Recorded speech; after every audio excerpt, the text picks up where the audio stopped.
José Ignacio Irigoyenzárri, ¿qué le parecen los datos del paro registrado en febrero? Buenos días. Muy buenos días, primero. Pues la verdad es que muy buenos. Como se ha dicho anteriormente, yo creo que es una gran noticia para todos. Y la verdad es que, bueno, pues mantiene un poco la senda que estábamos viendo en los últimos meses y que necesitamos además que continúe durante mucho tiempo para enfrentarnos a la principal lacra social que tiene España, que es el paro y que es el desempleo. Pues noticias como las que hoy les contamos, ese pelotazo que dieron dos empresarios amigos del presidente de Bancaja ha costado un crédito ruinoso de una entidad que acabó con Caja Madrid fundando Bankia. ¿Cómo es posible que todo esto haya podido ocurrir tanto desmán, tanto desatino, tanto tiempo y que nadie en el sector lo detectara? Es una buena pregunta. Yo siempre pienso que la razón para que estos hechos ocurriesen y que no estuvieran suficientemente controladas las entidades, siempre hay que ponerlo en el mismo lado, en el mismo foco, y es el gobierno corporativo. Y dicho eso, también pienso que lo que tenemos que pensar sobre lo que tenemos que reflexionar y alegrarnos es que esa situación ha cambiado. Y el ejemplo de Bankia es el ejemplo más claro. Yo recuerdo que cuando fui nombrado en el año 2012 presidente de Bankia, lo primero que hicimos fue cambiar el Consejo de Administración de Bankia y el Consejo de Administración de BCA, que está constituido por personas con una experiencia empresarial intachable. Y yo creo que un buen gobierno corporativo es clave para la sostenibilidad de un proyecto. Usted es muy prudente en el juicio, naturalmente está frente de la entidad ahora, pero lo de las tarjetas Black, que económicamente probablemente es, en fin, un asunto menor en comparación con lo que estamos hablando a propósito de Bankia, es una metáfora exacta de cómo se gestionó esa entidad, ¿no? Bueno, a mí en este tema, o en el tema al que han hecho referencia ustedes anteriormente sobre Bancaja, siempre me gusta responder de la misma manera.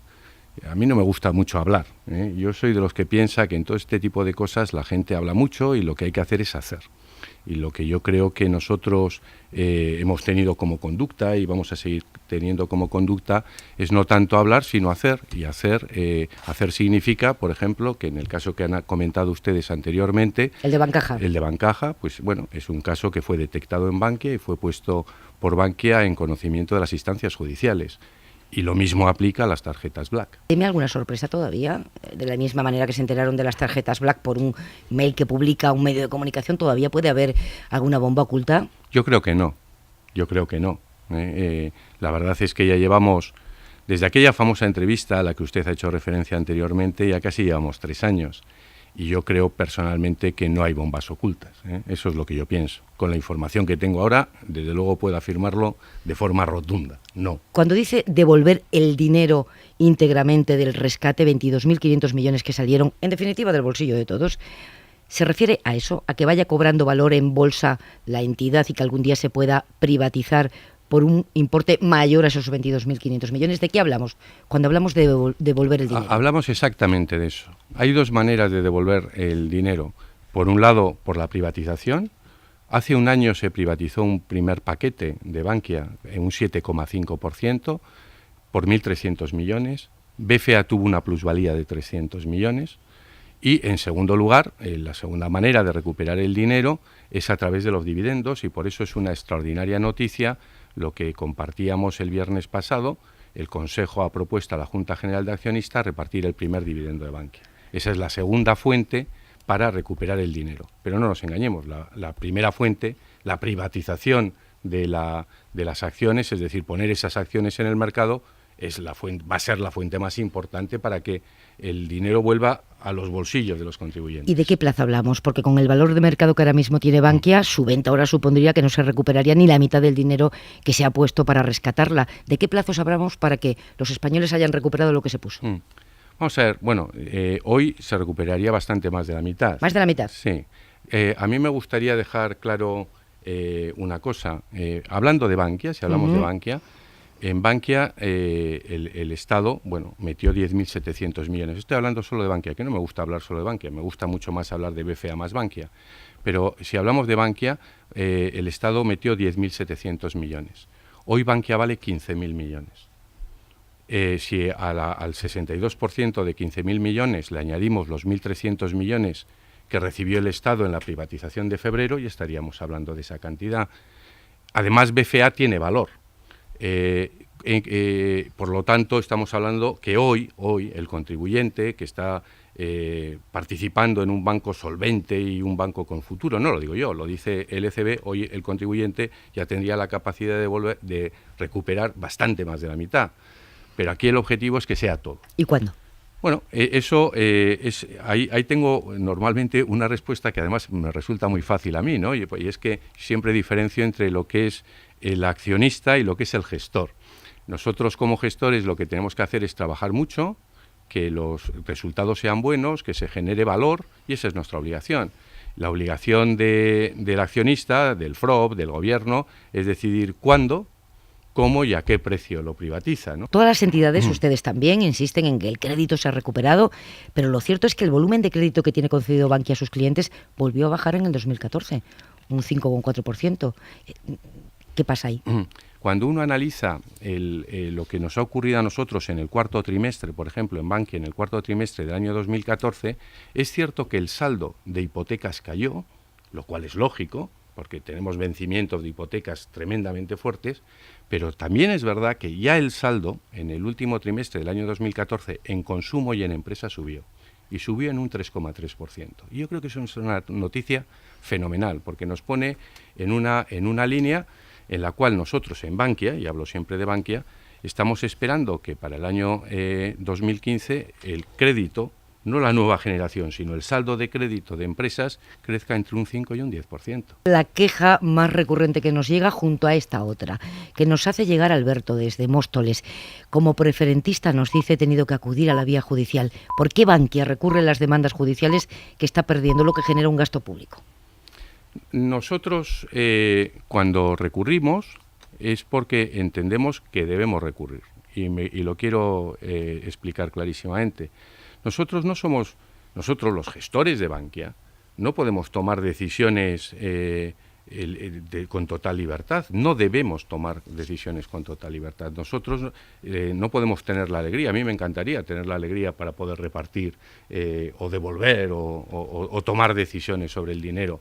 No, nosotros tenemos que defender el interés de nuestros depositantes y de nuestros accionistas.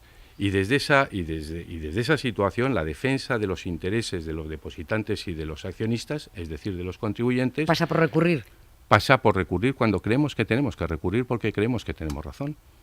Porque hay casos de personas, y no digo este señor en concreto, pero hay casos de personas que están planteando que las preferentes en su caso fueron mal comercializadas, cuando nosotros entendemos, y tenemos también la información, entendemos que se le explicó correctamente y tenemos la información y en base a la cual entendemos que fueron bien comercializadas. Dicho todo eso, y para poner las cosas en su sitio, solo un 5% de los preferentistas están en vía judicial. De los 360.000 preferentistas, solo un 5% están en vía judicial. A partir de este mes el BCE va a comprar masivamente bonos a razón de 60.000 millones al mes. La gran mayoría de los estados de España comprará unos 7.500. ¿Esperan vender ustedes mucho al BCE o al Banco de España en este caso? Bueno, nosotros realmente no necesitamos vender nuestra deuda pública. Nuestra deuda pública realmente nosotros la tenemos en Bankia.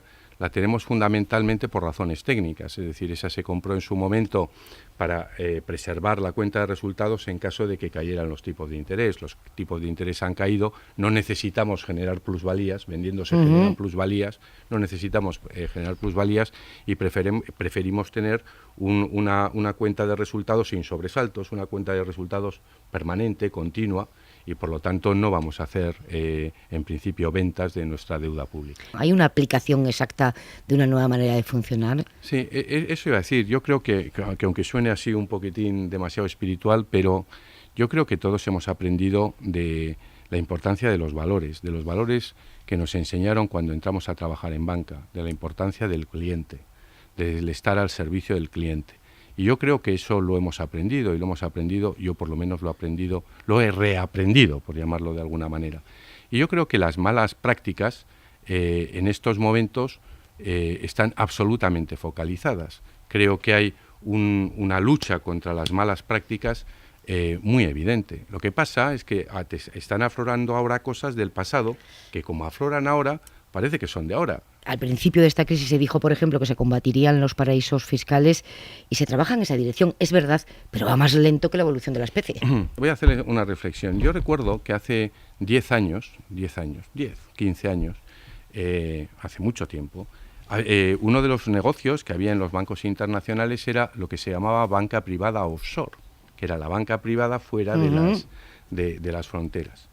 Y muchos pensamos ya entonces que ese era un negocio que no iba a tener ningún futuro, porque la legislación se iba a encargar de que no tuviera ningún futuro. Lo que estamos viviendo en estos momentos, no ya en paraísos fiscales raros, sino lo que estamos viviendo en las relaciones entre Estados Unidos y los bancos suizos, son ejemplos muy claros de que el cambio ha sido radical, no solo desde el punto de vista de regulatorio, sino desde el punto de vista también de autorregulación. Yo creo que en estos momentos los bancos tienen clarísimo que deben luchar contra esas prácticas a las que usted hacía referencia anteriormente, no solo por la regulación, sino tal vez más importante, por la reputación. José Ignacio Goirigolzarri, suerte al frente de Bankia y gracias por estar en la SER. Buenos días. Muchísimas gracias, es un placer, como siempre.